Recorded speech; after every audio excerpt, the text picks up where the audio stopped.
Hey, cats, what's happening? I had to get a new cell phone.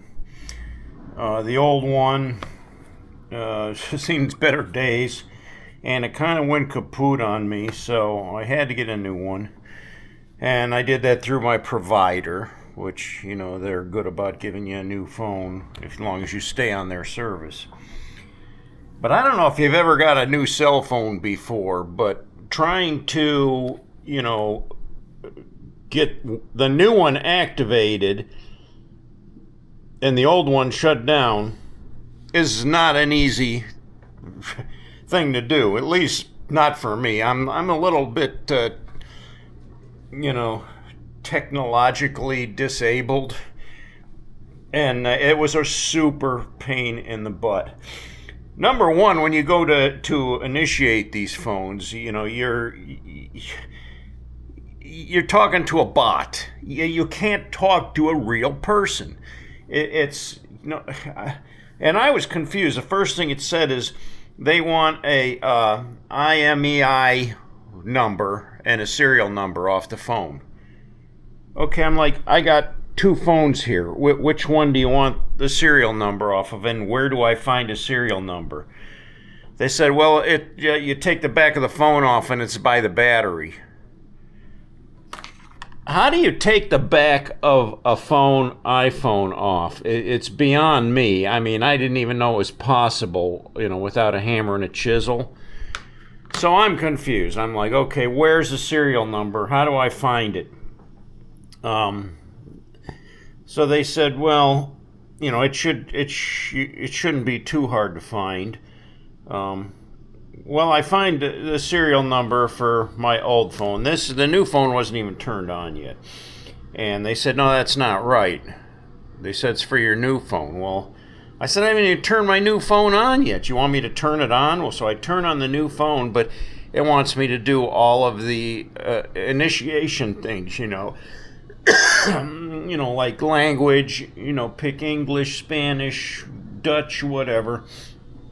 And then, do you want this? Do you want that? And, I'm swiping through all these things. It's like, I just want the serial number. And so finally I got on where I could do a chat, like a chat back and forth with, I assume was a real person. I don't know.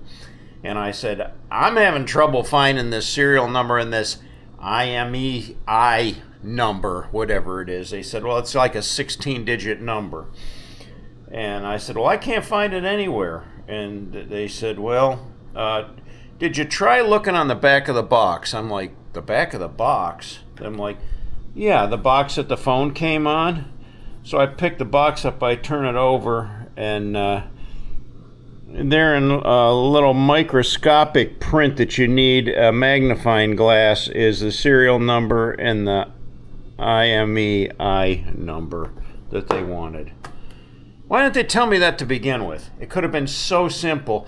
Instead, I wasted like 2 hours, but I finally got my new phone working. What a pain in the neck. And, my frustration level was like up to here. I was just about ready to scream before all of it was over. I dread things like this, I know they don't make it easy because they don't want somebody hacking your phone because, you got all your personal information on there, your passwords, your bank account stuff, everything on your phone. So, yeah. Anyway, now I got to get a case for this phone because the old phone obviously won't work with this one. So, something else I got to do. It never ends around here, that's for sure. No, I won't be riding the bike now. Not that I can't. I just have too much going on right now. My life has just been catching up with me here this week. And I just, all I've been doing is riding the bike. Now, I will have to say, the other day I took the fat boy out.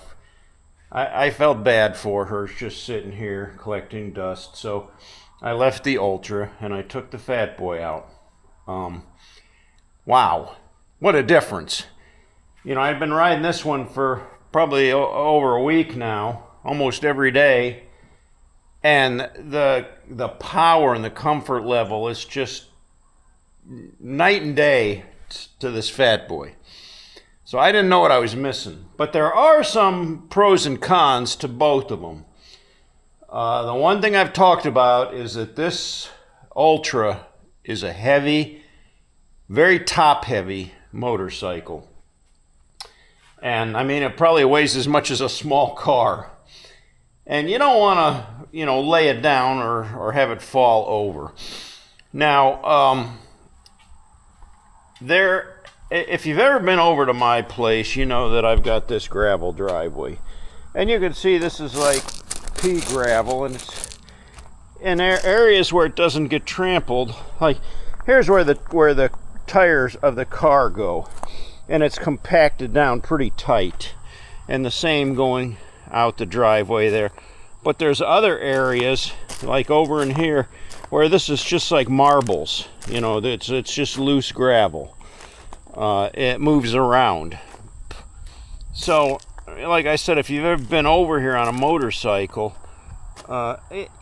it's a little tricky coming in my driveway and leaving. Anybody that has any experience at riding know they can negotiate it okay. It's tough up here by the garage because you have to try to turn the bike around, and your feet are sliding on these marbly gravel. So anyway, on my fat boy, I can almost ride it like a dirt bike if I have to. It's a little more agile, and as I come up the driveway and swing to go into the garage, I don't have much of a problem. But when I come in with the Ultra and I swing to go into the garage, I hit this loose gravel, and when I'm easing on the brakes, I can feel it kind of like skidding a little bit on this loose stone. So what I did this week is I picked up some bags of Quickcrete, and I raked it all in really good into the loose gravel all the way down through here. And then I've hosed it down. So now it's tightened up like it's concrete. So it's hard as a rock, but it's got to take probably a week, they said, to cure before it gets to its full hardness. So I've kind of put these cones up around the thing so nobody drives on it or anything until it hardens up. I can still get the bikes out. I just pull my truck out of the garage and I can get them in and out this way. But like I said, no riding. I got too much other stuff to do. Life's just been a whirlwind right now. I got a lot going on, and that's causing a lot of stress too. I've got family issues that are somewhat stressful and disturbing, good and bad. But I broke a crown in my teeth, and I got to get that fixed. I'm not even going to tell you everything else. I mean, this is some personal stuff. But it's just like, I just, you ever get that where you just start getting swamped and you feel overwhelmed? And that's kind of where I am right now. So I just need to regroup, take one thing at a time, and work through this and to where I can get my feet back on the ground again. And that phone thing just put me over the top today. I mean, it just, for 2 hours I was getting that phone activated, and I was just,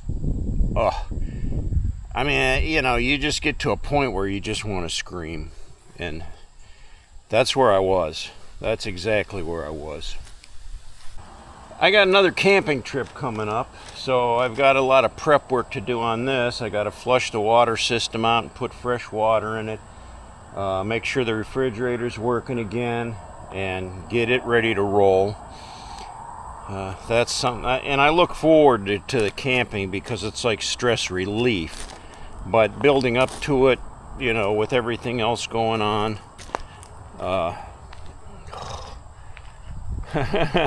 I just want to go to bed. That's what I want to do right now. My garden's been coming in pretty good. These are my squash, and the deer have been trying to get at them. There was one outside the fence here that the deer ate, but they're trying to, you know, stick in, get their paw in there and get. They're gouging it up. Then they've been in the garden. They hop over this fence. I'm gonna have to put up electric fence or something. But as you can see right now, I've got tomatoes coming in, and that means tomatoes want to be canned or something to preserve them. I've got all kinds of, you know, butternut squash, and there's a big one down there. I've got great big green peppers that need to be picked today. Tomatoes need to be picked today. Let me go over here and check the zucchinis because, oh my gosh, there's 2 zucchinis down here that need picked today. So you can't neglect this stuff. It just goes crazy if you do. So I need to get out here and do that, but I need to get something to carry all this stuff into. I need a big tote bag or something. You see, all my sunflowers have fallen down. They get top heavy and they just come right down, and they do every year. There's a few that are still standing, but oh boy. Now, I got a good harvest this year, so I'm not worried about that. But time, you know, too much play around here. Mark, you've been playing way too much. You haven't been home, you've been off riding, and it's time to crack down and get some things done around here. Yard needs mowed again. What happens, you know, and I'm here by myself, so even if I didn't go out and play, it's still a challenge to try to keep up with everything around here. But I manage, somehow I manage, but not really good at it. So, anyway, I hate to complain and whine, but that's kind of where I am today. Sorry about that. For those of you who've been wondering, I do have almost all the controls down now on the Ultra. The cruise control works great when you're on the highway. It's the only time I've really used it, when we get out on the open road and you can really crank up on the throttle, and then you set that cruise and it just stays right there. It's really nice. You tap the brakes and it shuts itself down. I've got everything else pretty much set up the way I want it. I'm still going to move these highway pegs here because they're too close for me. I'm going to move them back further, but you know, that's another job that I just haven't gotten to, and that's low on my priorities right now. But you know, as I was saying earlier, though, with that big bike, being that it's as heavy as it is, and it's like some of my buddies that have Ultras have said, when you go into a parking area, you have to think ahead, and you have to plan out what you're going to do and where you're going to go. These Ultras are not off-road machines. They like asphalt and pavement, but they don't like gravel, and you know, when you're getting off into the grass and stuff. And I mean, you know, if you're in soft grass and you put that kickstand down, that heavy thing's going to come leaning way over on you if it doesn't fall over. You do have a disc that goes under the kickstand, and I do have that in my luggage. But my one buddy said, well, if you got to park on the grass, he says you got to stop on the pavement somewhere where it's solid. You got to get that disc out. You got to dig it out. Bike's all locked up. And then you got to carry it with you, pull up wherever you're going to park on the lawn, throw it down on the ground and kick it under your kickstand with your foot to get it, to where you want it.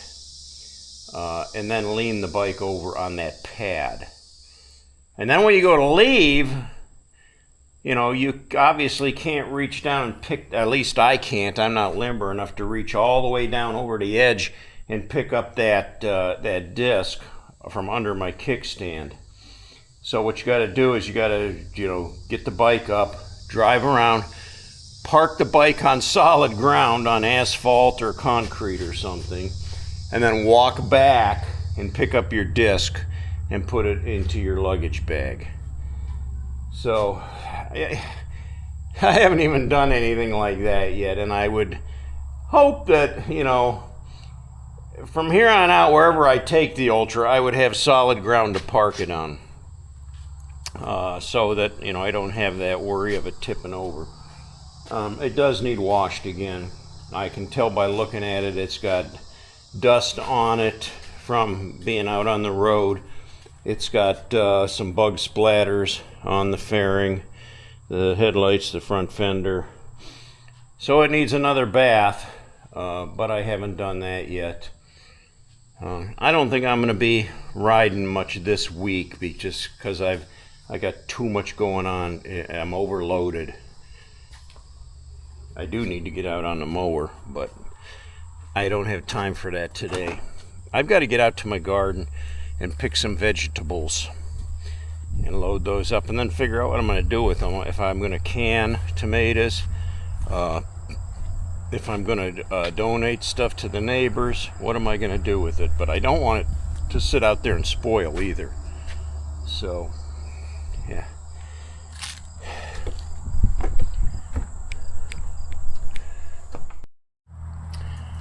There's another thing that happened this week.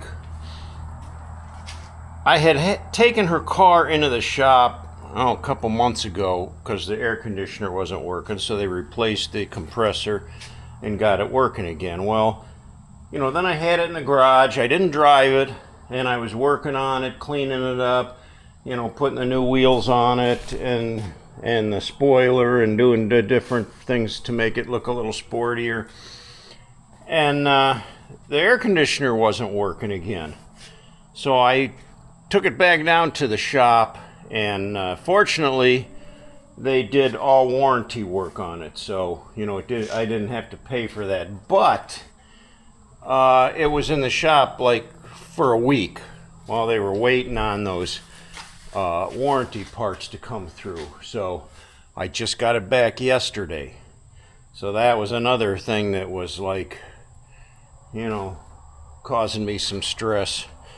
And I didn't know if it was going to be covered under warranty or not, but when everything was all said and done, they were able to work everything out, so that was a plus.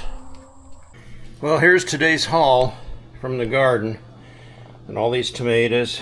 These are like Better Boys or something. These are hillbillies, these yellow ones. Look at the size of these green peppers. I mean, some of these are massive. I got a couple of zucchinis, and I got all kinds of these jalapenos. I'm going to make poppers out of those. So I've got the ingredients. I think I'm going to do that now. I've got cream cheese. What else do I got? Shredded cheddar. You need that. And egg roll wraps. I'm going to wrap them in egg roll wraps and deep fry them in my deep fryer. And those are delicious. Yum. Well, cats, thanks for hanging out with me today. I got to get busy again and get some stuff done. My head's swimming. I keep a schedule. I got a calendar up here that's pretty much full of things that I need to do and things that are coming up. I leave notes here on the counter for me so I don't forget stuff. More notes here, more notes over there. It's just like, whew, yeah, out of control right now. But thanks for hanging out with me, and thanks for the support, for your wonderful comments. Thanks for liking my video, and thanks for subscribing. And until next time, cats, I'll catch you all later.